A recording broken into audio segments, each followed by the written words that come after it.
Jelajahi cara baru mendapatkan informasi. Download Metro TV Extend sekarang. Gara-gara kedatangan Prabowo Subianto, internal di PSI belakangan bergejolak. Salah satu kadernya yang terafiliasi dengan relawan Ganjar Pranowo, yakni Guntur Romli, memilih mengundurkan diri. Apa yang sesungguhnya terjadi? Benarkah ancang-ancang PSI yang ingin merapat ke Prabowo tak sepenuhnya didukung kader secara bulat? Kita akan mengulasnya bersama Wasekjen PSI Dede Prayudi, mantan politisi PSI Guntur Romli, dan Direktur Eksekutif Parameter Politik Indonesia Adi Prayitno. Selamat malam Mas Guntur, Mas Uki, dan Mas Adi. Selamat malam. Selamat malam, Mas. Terima kasih Baik, sudah diundang. saya mungkin ke Mas Guntur terlebih dahulu ya. Saya garis bawahi di sini. Alasan Anda yang sebenarnya meninggalkan PSI ada dua. Yang pertama, kehadiran Prabowo di DPP PSI beberapa waktu lalu, dan tondo-tondo koalisi PSI dengan Prabowo. Ini kan masih tondo-tondo ya, Mas Guntur. Kenapa sudah memutuskan untuk keluar? Kan belum declare secara resmi.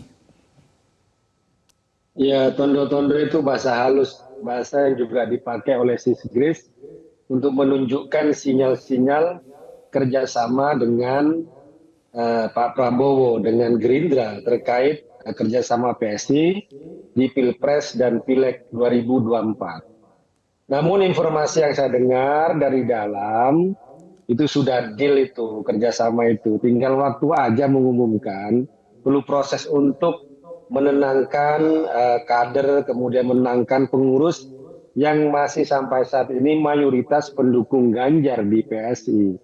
Nah, jadi itu bukan hanya katakanlah sinyal saja, tapi sudah ada itu kesepakatan deal untuk kerjasama politik di Pilpres dan Pileg 2024 itu Mas.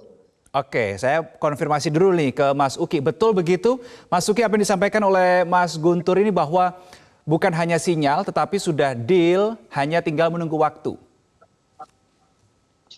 Enggak. Mungkin Mas Guntur Romli, senior saya di PSI saat itu ya, mentor saya juga, menginterpretasikannya seperti itu atau mendengarnya seperti itu. Tapi dapat saya pastikan bahwa untuk saat ini ya, apa yang terjadi yaitu hanya sebatas silaturahmi saja. Itu ya. Dan silaturahmi ini nafasnya adalah nafas persatuan. Saya ingat apa yang dibicarakan di dalam ketika pertemuan tertutup itu berlangsung. Saat itu Pak Prabowo ya itu mengatakan bahwa dengan tingkat ketidakpastian global yang begitu tinggi, sementara Indonesia sekarang memiliki 13 tahun paling krusial untuk menjadi negara maju, maka Indonesia membutuhkan satu modalitas yang paling mutlak untuk dibutuhkan sekarang, yaitu apa? Yaitu persatuan bangsa. Dan saat itu antara PSI dengan Pak Prabowo fokus membicarakan kesamaan-kesamaan. Dan tidak satu kali pun terucap kata koalisi di dalam pertemuan tersebut. Gitu. Nah, sementara dari sisi PSI, kami mengapresiasi Pak Prabowo ya, yang setelah pertarungan 2019 yang begitu sengit akhirnya memutuskan untuk berkoalisi dengan Pak Jokowi, sehingga tugas-tugas kenegaraan Pak Jokowi itu menjadi tidak seberat itu apabila kita bandingkan misalnya dengan Pak Prabowo berada di posisi gitu misalnya dengan Gerindra. Ya, Dan Mas kita Uki, akan berarti dengan kata lain belum berkoalisi, belum ada omongan kerjasama politik, baru penjajakan, begitu maksudnya? Komunikasi politik itu memang penting untuk dibangun, tapi kami tidak membatasi komunikasi politik itu dengan siapa dan itu kaitannya dengan koalisi. Begitu.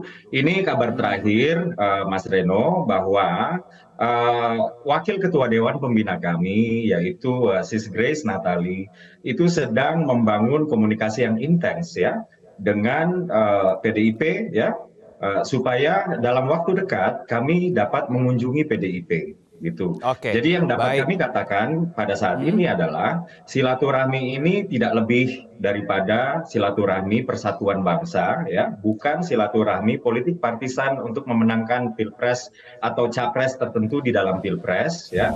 Dan komunikasi politik ini akan kami lanjutkan ke partai-partai lain, termasuk dengan partainya Mas Ganjar Pranowo, yaitu PDIP, yang sekarang kami sedang menjalin komunikasi sangat intens sekali. Oke, baik. Mas Guntur, ternyata kata Mas Uki bukan membahas soal koalisi begitu. Gimana nih, Mas Guntur tanggapannya? Ya, itu kan hanya retorika untuk menenangkan pendukung dan pengurus PSI yang mayoritas masih sangat cinta kepada Ganjar Pranowo, ya. Tapi kalau kita memikirkan dengan akal sehat, segala alasan itu sebenarnya tertolak. Misal isu persatuan, isu rekonsiliasi, itu hanya masuk pada 2019, dan itu ketika Pak Jokowi ingin melakukan kabinet persatuan dengan mengajak Pak Prabowo itu ke dalam kabinetnya setelah pertarungan Pilpres 2014-2019. Nah, kalau sekarang tiba-tiba PSI mau menggunakan kata persatuan, itu konteksnya apa? Ya, kecuali kalau untuk persatuan untuk 2024 gitu kan. Kemudian apakah kita mau bersatu dengan orang yang memiliki masa lalu pelanggaran hak asasi manusia dengan penculikan aktivis? Nah, ini kan tidak bisa kita menutup mata, itu adalah fakta sejarah. Buktinya adalah Pak Prabowo dipecat dari TNI. Kemudian kalau Anda bicara soal Pak Prabowo membantu pemerintahan Pak Jokowi, Pak, bagi saya enggak. Buktinya food estate yang dibawa Kemenhan itu gagal. Banyak sekali berita soal itu. Laporan juga media banyak soal itu. Kemudian pembelian pesawat bekas dari Qatar. Padahal Pak Jokowi kan sering bilang bahwa alutsista itu jangan beli yang bekas, beli yang baru. Jadi saya tidak punya relevansi, tidak punya konteks ketika PS itu mengajak Pak Prabowo dengan alasan apa? Alasan persatuan.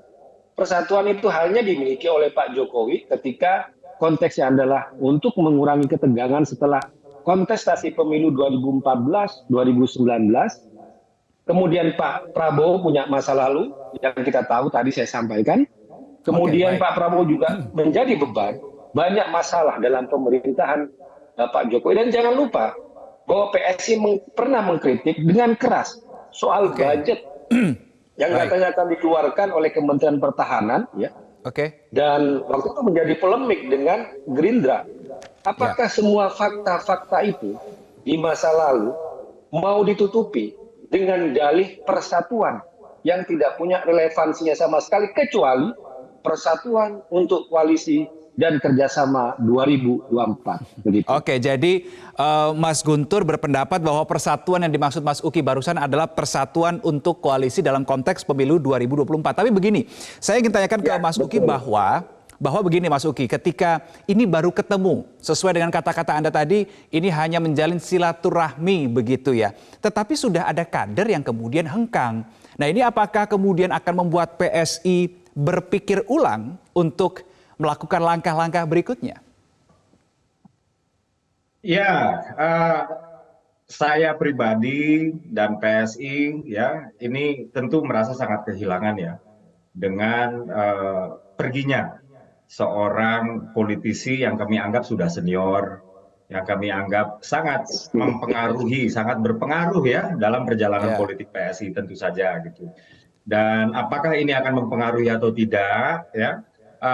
Dilihat lagi konteksnya gitu. Kalau konteksnya hanyalah soal silaturahmi biasa gitu, apalagi kemudian di dalam silaturahmi ini juga tidak membahas satu kata pun ya yang keluar tentang koalisi gitu, tentu kami melakukan komunikasi-komunikasi juga dengan kader-kader kami di bawah.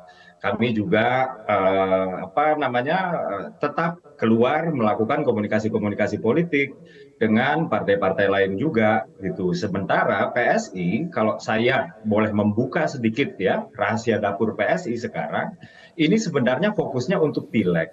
gitu, bukan untuk kerja-kerja pilpres. Sebenarnya seperti itu. Dan apabila silaturahmi ini kemudian dianggap sebagai bentuk dukungan kepada Pak Prabowo, saya pikir ini adalah lompatan kesimpulan yang terlalu jauh. Karena siapapun yang mau bersilaturahmi ke kantor kita, tentu kan kita harus membuka pintu selebar-lebarnya dengan tangan terbuka, sambutannya hangat. Dan ini nggak Sekalipun hanya berlaku berseberangan untuk pada Pak saat Prabowo. 2019 ya, Mas Uki. Gimana? Ulang lagi? Harus membuka pintu seluas-luasnya, selebar-lebarnya meskipun berseberangan pada saat pemilu 2019. Oh ya, sentimen politik di 2019 ya, tentu berbeda dengan 2024. Apalagi semenjak 2019 selesai pemilu, Pak Prabowo itu sudah bergabung ke koalisi Pak Jokowi dan kami menghormati itu. Nah, sedikit saja saya menanggapi Mas Guntur ya, mentor saya ya, bahwasannya apa sih kira-kira dari persatuan ini yang sudah menjadi gain buat Indonesia secara keseluruhan. Indonesia di tahun 2020 mulai dihantam oleh sebuah badai yang bernama COVID-19 gitu.